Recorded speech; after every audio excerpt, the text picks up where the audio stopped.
Just for the sake of form, now that the pistols have been taken and the command must be given for the last time, do you care to reconcile? This is the duty of a second. As if on purpose, Mavriky Nikolaevich, who until then had been silent but had been suffering inwardly since the previous day for his compliance and connivance, suddenly picked up Kirilov's thought and also spoke.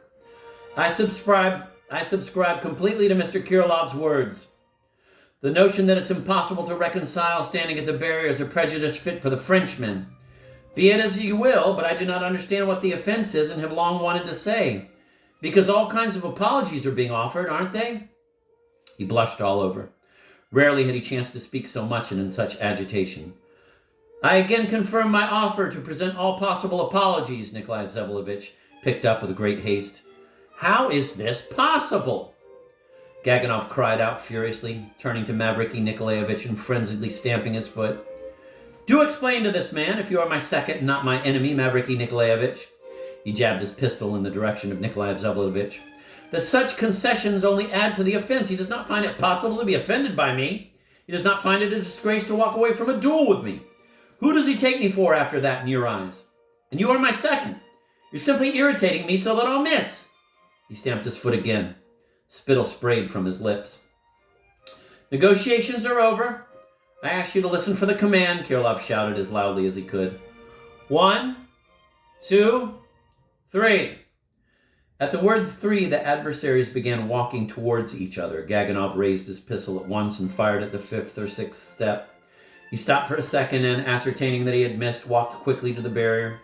Nikolai Vsevolodovich walked up too, raised the pistol, but somehow very high, and fired almost without aiming. Then he took out his handkerchief and wrapped it around the little finger of his right hand. Only now did they see that Artemy Pavlovich had not quite missed, but the bullet had only grazed the fleshy part of the finger without touching the bone. The scratch was insignificant. Kirilov at once announced that if the adversaries were not satisfied, the duel could continue. I declare, Gaganov croaked, his throat was dry. Again turning to Mavriky Nikolaevich, that this man, he again jabbed in Stavrogin's direction, fired into the air on purpose, deliberately. Another offense. He wants to make the duel impossible. I have the right to fire any way I want as long as it is according to the rules, Nikolai Vsevolodovich declared firmly. No, he hasn't. Explain to him. Explain, Gaganov cried. I subscribe completely to Nikolai Vsevolodovitch's opinion, proclaimed Kirilov. Why does he spare me? Gaganov raged, not listening. I despise his sparing. I spit on it. I give you my word that I had no wish at all to insult you, Nikolai Vsevolodovich said with impatience. I fired high because I don't want to kill anyone anymore. Neither you nor anyone else. It has nothing to do with you personally.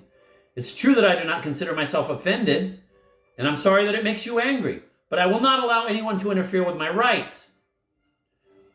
If he's so afraid of blood, then ask him why he challenged me, Gaganov yelled, still addressing Mavriky Nikolaevich. How could he not challenge you? Kirilov mixed in. You wouldn't listen to anything. How else could he get rid of you? I will note just one thing, said Mavriky Nikolaevich, who discussed the affair painfully and with effort. If an adversary announces beforehand that he will fire high, then the duel really cannot continue for reasons which are delicate and clear. I have by no means declared that I will fire high every time, Stavrogin cried out, now losing all patience. You have no idea what is in my mind or how I am going to fire now. I am not hindering the duel in any way. In that case, the match may continue, Mavriky Nikolaevich said to Gaganov. Take your places, gentlemen, Kirilov commanded. Again they advanced towards each other. Again Gaganov missed, and again Stavrogin fired high. There might have been a dispute about his firing high. Nikolai Vsevolodovich might have affirmed directly that he had fired properly if he himself had not confessed to missing deliberately. He did not aim the pistol directly at the sky or a tree, but still as if at his adversary, though all the same a couple of feet above his hat. The second time he aimed even lower, even more plausibly, but now nothing could reassure Gaganov. Again! He gnashed his teeth. Never mind, I have been challenged, and I'm exercising my right. I want to fire a third time, at all costs. You have every right, Kirilov cut off. Mavriky Nikolaevich said nothing. They were placed for the third time. The command was given. This time Gaganov walked right up to the barrier, and from there, from 12 paces, began taking aim. His hands were trembling too much for a good shot. Stavrogin stood with his pistol lowered and motionlessly waiting for him to fire. Too long! You're aiming too long, Kirilov shouted impatiently. Fire! Fire! But the shot rang out. And this time the white beaver hat flew off Nikolai Vsevolovich's head. The shot had been quite well aimed. The crown of the hat was pierced very low down, half an inch lower, and all would have been over. Kirilov picked it up and handed it to Nikolai Vsevolovic. Fire! Don't keep your adversary waiting, Mavriky Nikolaevich cried in terrible agitation, seeing that Stavrogin seemed to have forgotten to fire as he examined the hat with Kirilov. Stavrogin gave a start, looked at Gaganov, turned away, and this time, without any delicacy, fired off into the woods. The duel was over. Gaganov stood as if crushed. Mavriky Nikolaevich went up to him and started to say something, but the man seemed not to understand. Kirilov, as he was leaving, doffed his hat and gave a nod to Mavriky Nikolaevich, but Stavrogin forgot his former politeness. After firing into the woods, he did not even turn towards the barrier, but thrust his pistol at Kirilov and hastily made for the horses. There was spite in his face. He was silent. Kirilov, too, was silent. They mounted their horses and set off at a gallop.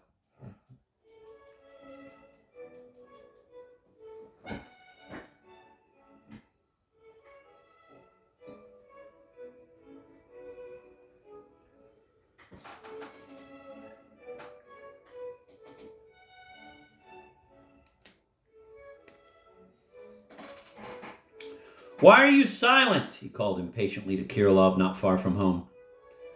What do you want? The latter answered, almost slipping off his horse, which reared up. Stavrogin restrained himself. I didn't mean to offend that fool, and here I've offended him again, he said softly. Yes, offended again, Kirilov cut off. And besides, he's not a fool. Still, I did all I could. No. What should I have done? Not challenge him. Take another slap in the face? Yes, take a slap. I'm beginning not to understand anything, Stavrogin said spitefully. Why does everyone expect something of me that they don't expect of others? Why should I take what no one else takes and invite burdens that no one else can bear? I thought you yourself were seeking a burden. I'm seeking a burden? Yes. You saw that? Yes. Is it so noticeable? Yes. There was a minute's silence. Stavrogin had a very preoccupied look, was almost struck.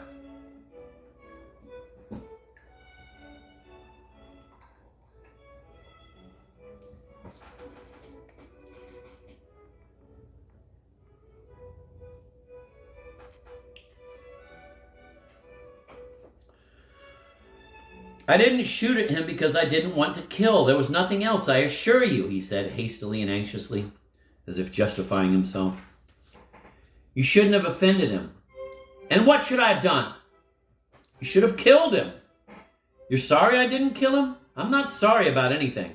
I thought you really wanted to kill him. You don't know what you're seeking. I'm seeking a burden, laughed Stavrogin. You didn't want blood? Why would you let him kill? If I hadn't challenged him, he'd have killed me anyway without a duel. Not your business. Maybe he wouldn't have. It would just have beaten me up? Not your business. Bear the burden. Otherwise, there's no merit. I spit on your merit. I'm not seeking that from anyone. I thought you were, Kirilov concluded with terrible equanimity. They rode into the courtyard. Want to come in?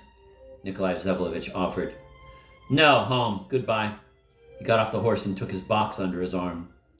You at least are not angry with me? Stavrogin gave him his hand. Not at all. Kirilov turned back to shake hands with him. If the burden is light for me because of my nature, then maybe the burden is heavier for you because of your nature. Nothing to be much ashamed of, only a little. I know I'm a worthless character, but I'm not trying to get in with the strong ones. Don't! You're not a strong man. Come for tea. Nikolai Vsevolovic entered the house greatly perturbed. I'm going to switch to David Magarashek from or leaving Paveer Volokonsky.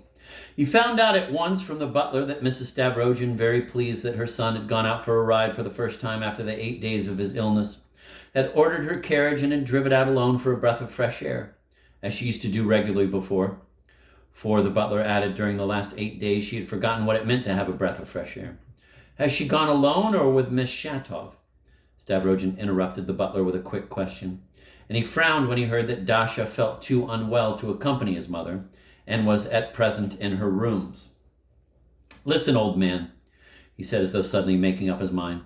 Keep an eye on her all day today, and if you see her coming to me, stop her at once and tell her that for the next few days, at any rate, I cannot see her, that I ask her not to come, and that when the time comes, I shall send for her myself. Do you hear? I shall tell her, sir, said the butler in a distressed voice, dropping his eyes. But not before you're quite sure that she's coming to me herself. Don't worry, sir. There won't be any mistake. It was through me that your meetings were arranged till now. Miss Shatov always turned to me for help. I know, but don't say anything before she comes herself. Let me have some tea, please, as soon as possible. As soon as the old man went out, however, the door opened and Dasha appeared in the doorway. She looked composed, but her face was pale. Where have you come from? Stavrogin cried. I was standing outside and waited for him to leave the room before I went in. I heard what you said to him. And when he came out just now, I hid behind the wall around the corner, on the right, and he did not notice me. I have long been thinking of breaking off with you, Dasha, for a while, for the present. I couldn't see you last night in spite of your note. I meant to write to you myself, but I'm not good at writing, he added with annoyance, and as though with disgust, too. I thought myself that we'd better break it off. Mrs. Stavrogin is very suspicious about our relations. Well, let her be. She mustn't be worried. So now it's the end? You're always expecting the end, aren't you? Yes, but I'm sure of it. Nothing comes to an end in this world. But here it will end when you call me and I'll come. Goodbye now. And what sort of end will it be? Stavrogin asked with a grin. You're not wounded and you haven't shed any blood? She asked without answering his question about the end. The whole thing was silly. I didn't kill anyone, don't worry. However, you'll hear everything today from everyone. I'm a little out of sorts. I'm going. There won't be any announcement of your marriage today, will there? She added irresolutely. Not today, nor tomorrow. I don't know about the day after tomorrow. Perhaps we shall all be dead then. So much the better. Leave me, please. Leave me. You won't ruin the other woman, the mad one, will you? I shan't ruin the mad ones, either the one or the other, but I believe I shall ruin the sane one. I'm so mean and wicked, Dasha, that I shouldn't be surprised if I really did call you. At the very end, as you say, and you'll come in spite of your sanity. Why are you ruining yourself? I know that at the end I shall remain alone with you, and I'm waiting for that. But what if I do not call for you at the end? What if I run away from you? That will never happen. You will call for me. There's a great deal of contempt for me in the way you say that. You know that it's not contempt only. So you admit that there is some contempt. Sorry, I didn't express myself properly. God's my witness that it is my dearest wish that you should never need me. One sentence deserves another. I, too, should have wished not to ruin you. You can never ruin me, whatever you do, and you know it better than anyone, Dasha said quickly and firmly. If I can't come to you, I'll be a hospital nurse or a district nurse, or I shall go about selling the Bible. That's what I have decided to do. I can't be anyone's wife. I can't go on living in such a house as this. I don't want that. You know it all, don't you? No, I never could make out what you wanted. I can't help feeling that you are interested in me, just as some elderly nurses are for some reason interested in one particular patient as compared with other patients, or rather, as some pious old ladies who never miss a funeral find some corpses more fascinating than others. Why do you look so strangely at me? Are you very ill? She asked sympathetically, scrutinizing him in a rather peculiar way. Heavens, and this man thinks he can do without me. Listen, Dasha, I seem to be always seeing phantoms now. One little devil proposed to me on the bridge yesterday to murder Marian Lebyetkin so as to put an end to my marriage without anybody suspecting anything. He asked me for 3 rubles on account, but made it quite clear that the whole transaction would cost no less than 1,500. There's a calculating devil for you. A bookkeeper. But are you quite sure it was just a phantom?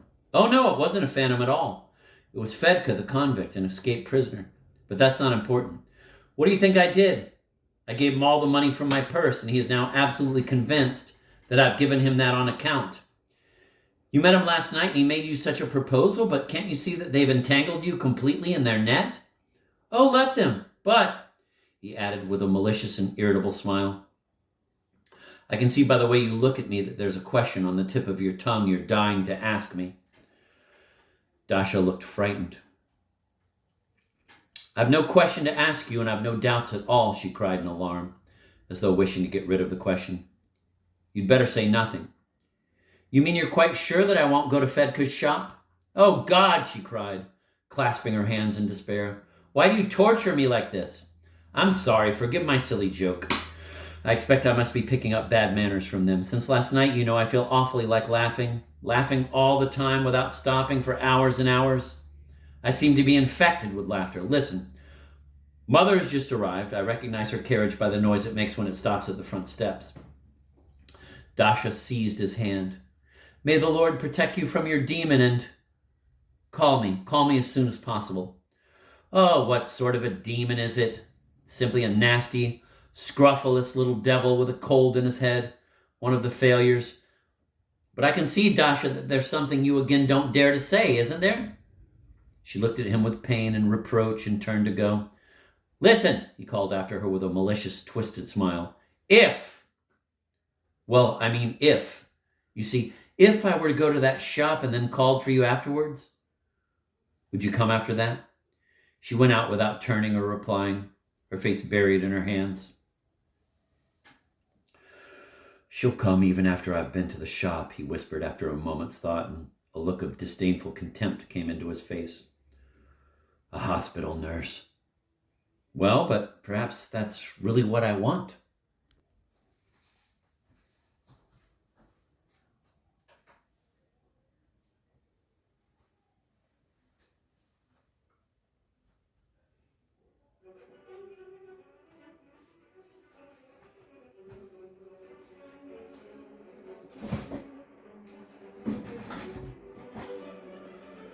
The impression created on our entire society by the story of the duel, which spread quickly all over the town, was particularly remarkable for the unanimity with which everyone hastened to take Mr. Stavrogin's part. Many of his former enemies now resolutely declared themselves to be his friends. Such an unexpected change in the public opinion was mainly due to a certain person, who till then had expressed no opinion on the matter, but who now uttered a few very pointed words that at once lent a significance to the event which was exciting the curiosity of the great majority of our citizens.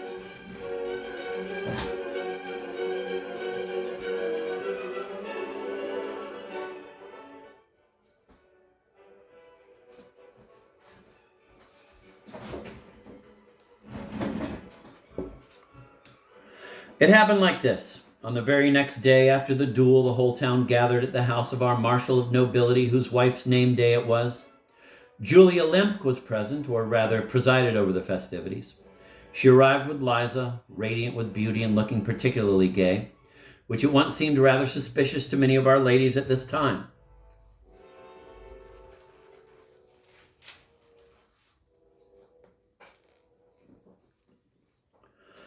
By the way, there could no longer be any doubt about her engagement to Maurice Drozdov, in reply to a playful question of a retired but highly important general, of whom more will be said later.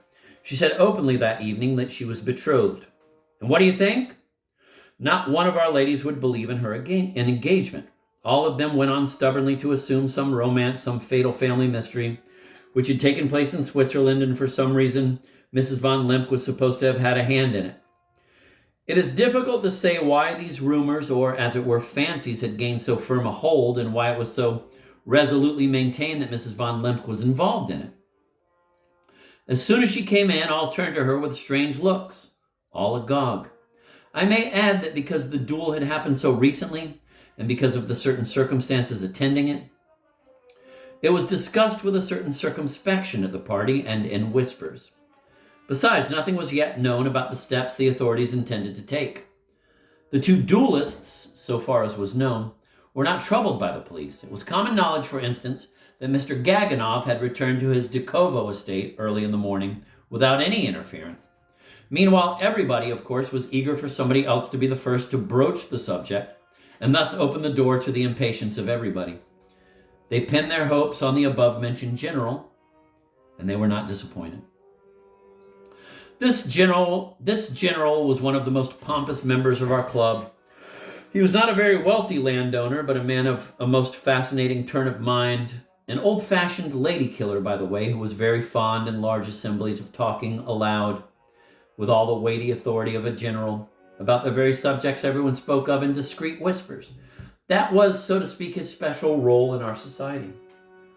On such occasions, he usually spoke in a drawl, enunciating each word with particular relish. He most probably acquired this habit from the Russians traveling abroad, or from those wealthy Russian landowners who had incurred the largest financial losses from the peasant reform. Mr. Verkovensky even remarked on one occasion that the greater a landowner's losses, the more genteel was his speech and the more he drawled his words. He himself, incidentally, spoke in a most genteel and drawling manner, but never noticed it himself. The general began speaking like a man who was competent to express an opinion. For he was not only a distant relation of Gaganov's, and indeed had engaged in a lawsuit with him, but had fought 2 duels himself in the old days, and had even been reduced to the ranks and exiled to the Caucasus for one of them. Someone mentioned that Mrs. Stavrogin had been seen driving out after her indisposition. That day and the day before. As a matter of fact, he did not even mention her by name, but merely referred to the most excellent matching of her 4 gray horses from the Stavrogin stud. The general suddenly observed that he had met, quote, the young Stavrogin, end of quote, that very day on horseback. Everyone at once fell silent. The general munched his lips and all of a sudden announced, twisting his presentation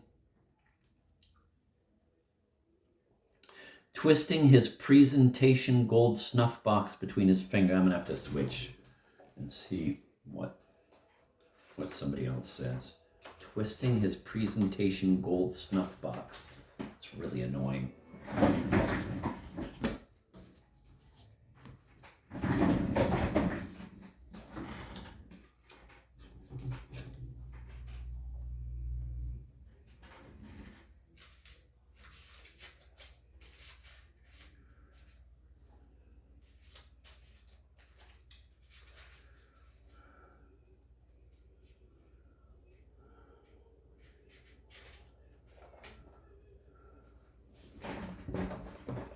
We're going to Andrew R. McAndrew. Someone mentioned that Mrs. Stavrogin had driven out again after her son's illness, commenting on the excellent matching of the 4 gray horses that pulled her carriage, which were from the Stavrogins' own stud, rather than on her personally. Suddenly, the general declared that he had come across young Stavrogin on horseback that day. Everyone immediately fell silent. The general smacked his lips and, twisting a gold snuff box, obviously a gift from some august person, in his fingers, announced unexpectedly, it's much better, much better. It's crap in Magarshak. Let's look at it again.